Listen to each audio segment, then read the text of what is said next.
So I'm a former architect, and what I found when I started painting is that gave me a set of opinions about the built environment and how we build things all over, and they serve our purposes, and then things change, circumstances change, and we abandon these structures to really live a life of their own. And scenes like this, the abandoned former L tracks that have been half ripped down.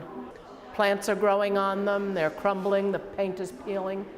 And for me, this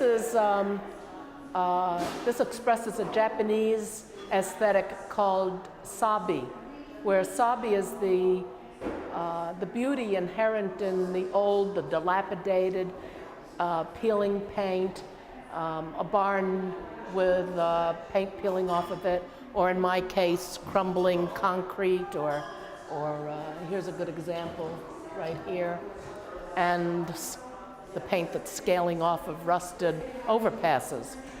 So I'm also interested in documenting parts of the city that aren't usually thought to have any aesthetic value, and that's why the show is called Hidden City.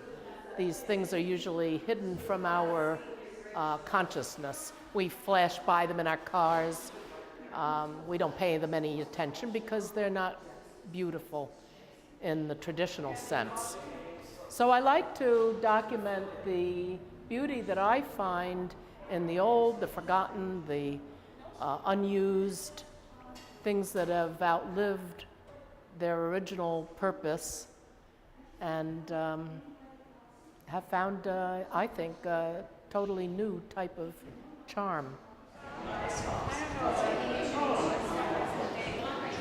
And if you can get a close-up of this chain link fence too, she's obviously spent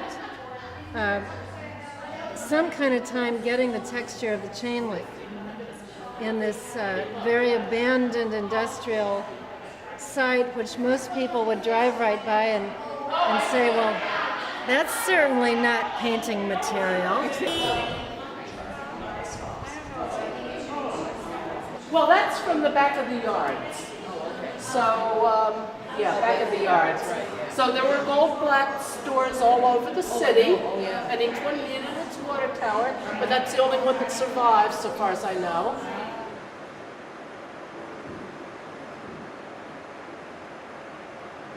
Is that in a photograph, all of the lights and the dark values have the same texture. In a painting, notice how Meredith has used a little bit thicker paint in the light areas than she has in the shadow areas.